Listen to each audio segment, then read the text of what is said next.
President tonight veering from his earlier goal of opening the country up by Easter, now instead offering this very stark warning. More dire warnings from President Trump's COVID-19 task force. Today they unveiled this model showing millions could die if social distancing guidelines are not followed. As the experts are predicting, as I think a lot of us are predicting after having studied it so hard, you're going to start seeing some real light at the end of the tunnel, but this is going to be a very painful, very, very painful 2 weeks. When you look and see at night the kind of death that's been caused by this invisible enemy, it's incredible. We got to brace ourselves.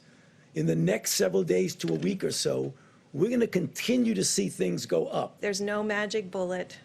There's no magic vaccine or therapy.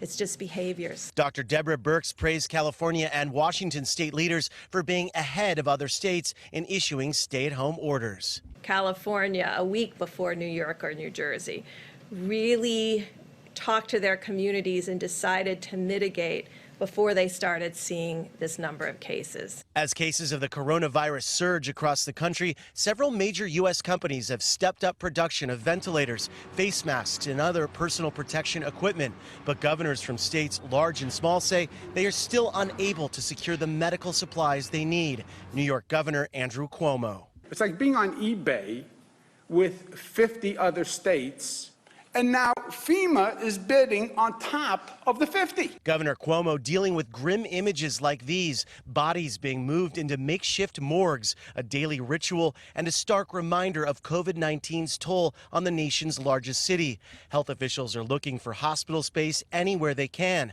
The home to the U.S. Open tennis tournament is being converted into a 350-bed hospital. This tent hospital in Central Park started accepting patients today. Family nurse practitioner Shelley came to New York City from Tulsa, Oklahoma to volunteer. Ventilators are a crucial item in this response, and hospital systems here in New York City especially are overwhelmed. And tonight we're learning new details about another urgent crisis. The commanding officer aboard the USS Theodore Roosevelt, carrying nearly 4,000 sailors, sent a dire assessment to the Pentagon.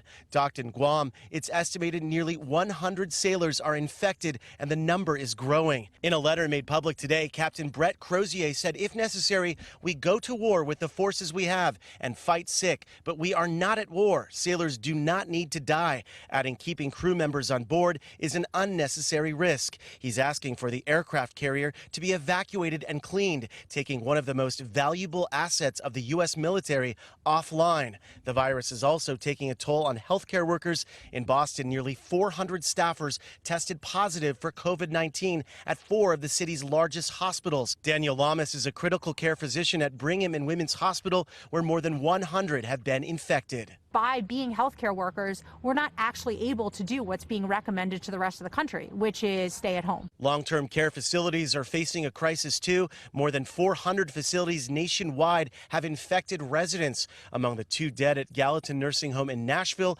Clara Summers, who passed away just days after her 89th birthday. Her daughter, Debbie Bolton, says she last saw her 3 weeks ago, right before the facility went on lockdown. I would give anything if I could see my phone and it'd say Granny one more time. At this point, there is no timeline for when any of the current restrictions will be lifted. I'm Tom Waite, KCAL 9 News.